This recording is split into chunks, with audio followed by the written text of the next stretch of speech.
Ayan, what is up mga kapitbahay? Welcome back na naman dito sa channel natin. Okay, so for today's video mga kapitbahay, update ko kayo doon sa project natin na parking, no? Yung pinag-i-install natin ng CCTV na ginamitan natin ng power beam na 5AC na Air Max, which is yung Gento. Ayan, yan yung ginamit natin. Meron kasi tayong isang kapitbahay na palagi siya nagtatanong kung ano na daw yung update kasi merong scenario na meron din silang warehouse tapos meron din silang remote parking na medyo malayo dun pang ilang kanto din. So, tinatanong niya sa akin kung ano yung update natin dito, kung kaya ba ng 10 CCTV na dalhin ng bago nating P2P na antena na Air Max na power beam na 5AC, kung kaya ni i-handle yung 10 IP camera na naka-HD na ibabato dun sa main office nila kasi gusto niyang gayahin. Kaya nagtatanong po siya kung ano yung update. Okay? So, ito mga kapitbahay, kung yung mapapansin yan sa likod ko, yung bali dalawang 32 channel po yan, di ba?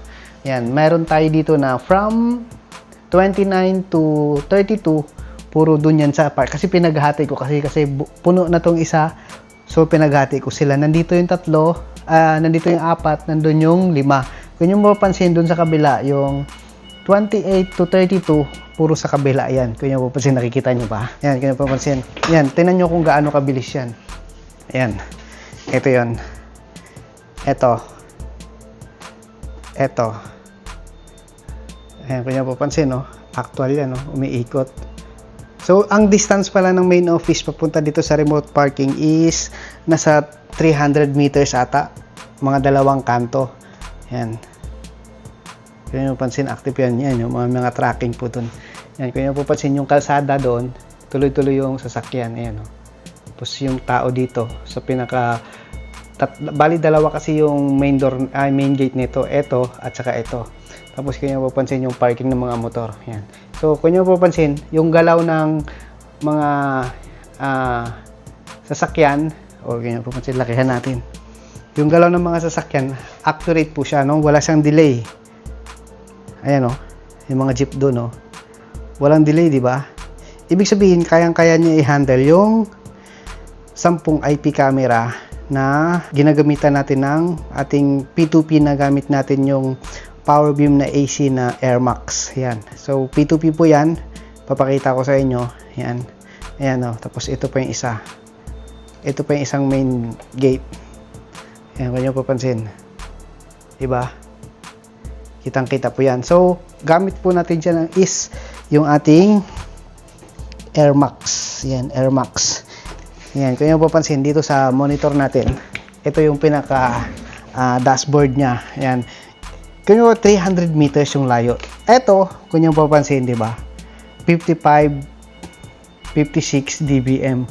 So, hindi pa to masyadong align kasi, batay nito, yung kasamahan ko na isa, bumalik na sa main office doon sa kabilang city, bumalik na siya doon, kaya wala na akong katulong para mag-align. So, ang ginawa namin, madalian lang to, no? Hindi namin masyadong na-align to. Pero, kung yung mapapansin, kasi, ang default na throughput nito ng Air Max na to, na power beam na AC, ano, nasa 450 plus. So, may kulang pa tayo, no? So, konting adjust pa, aabot to ng 400, kaya goods na po yan.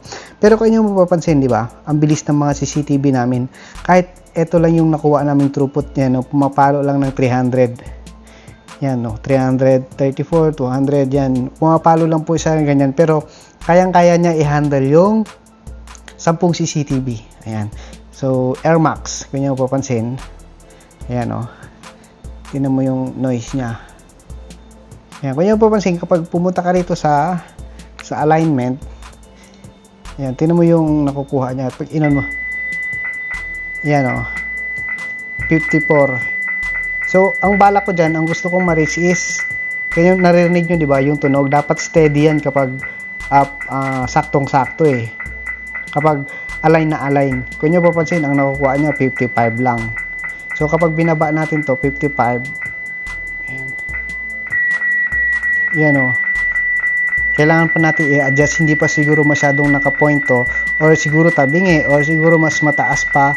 Kaya dapat dalawa talaga ang tao na nag-a-align, no? Kabilaan, para makuha talaga natin yung gusto natin makuha na alignment. Ayan. Ito yung mapapansin, no? Bumababa siya. Diba? Ayan.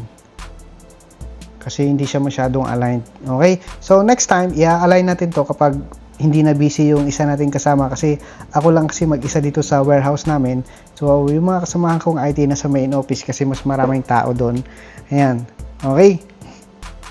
Yan. Kung hindi mo mapanood yung mga iba kong video, meron akong vlog niya na review ko, no? Pero ito yung pinaka-throughput niya. Ayan.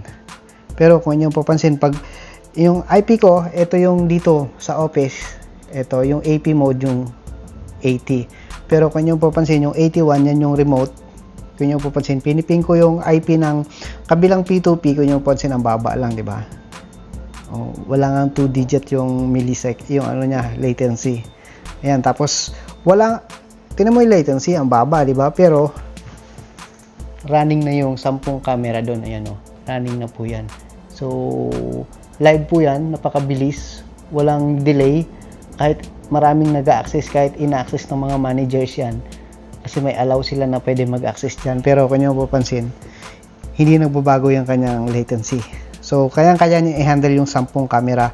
I think kapag na-align to ng mabuti, tapos makuha namin yung 450 plus na throughput, siguro mas maraming camera pa ang kaya niya i-handle. Siguro, kaya nito i-handle kahit may CCTV, tapos padaanan natin ng, hindi ko kasi sure kung may bilan to eh. Alam ko walang bilan to eh. Network, walang bilan kasi to eh, no? Tagging, alam ko wala eh. Okay. Ayan. Alam ko kayang-kaya nito i-handle kahit in case na magkaroon ng internet doon, napakaganda nito. In case na magkaroon ng internet doon or ng office, kaya nito i-handle pati yung voice siguro, pati yung internet na gagamitin, no? Basta ma-reach lang natin yung tamang line of sight. So, temporary lang muna to kasi minabadali kasi kami kasi yung parking namin doon hindi secure, mga parking ng motor ng mga client na pumupunta hindi secure, kaya ang ginawa minadali para magkaroon lang ng CCTV para secure, di ba? Ayan, alright. So sana meron kayong natutunan, or sana yung tropa nating IT na nagtatanong nagkaroon ng idea. Ayan, so sir, pwede mo to gamitin, no? Kung yung matatanong magkano ba ang price ng mga ganitong P2P wifi na power, medyo old school na nga to ang nabili namin kasi ito yung pinakamura eh. Yung mga latest na to, medyo mas mahal yan. Yan yung model niya. Ayan. Search na lang nyo. So, kapag binili nyo to ng brand nyo, siguro mga nasa 15,000 isa or nasa 12,000 ganon. Isang antena. So, kung dalawa, so bali 24, di ba? Pero kung gusto nyo ng mga latest na mas high-end or high dBm or high gain antenna na, siguro mas mahal ng konti, no?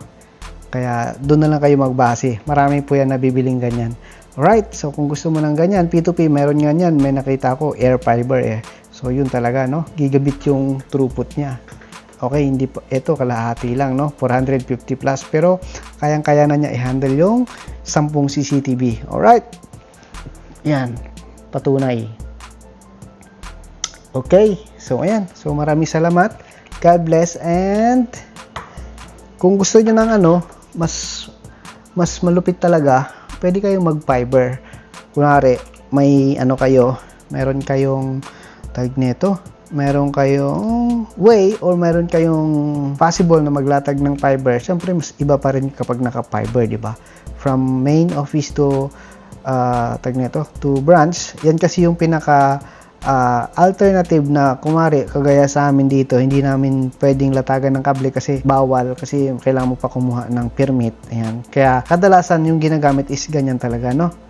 Kailangan mo lang talaga mag P2P, pumili ng mas magandang P2P para mas reliable, para mas astig yung kanyang speed. Siyempre pag bumili ka, titingnan din nyo yung specs, kung ano ba ang nababagay, no? Kukumputin mo rin kung ano yung load na papadaanin mo dun. Okay? Right. So, ayan, mga kapitbahay, no? Kayang-kaya niya i-handle yung 10 CCTV. Ayan, kung meron kayong comment or katanungan, comment down below para maisagot natin yan. Alright? So, God bless and peace.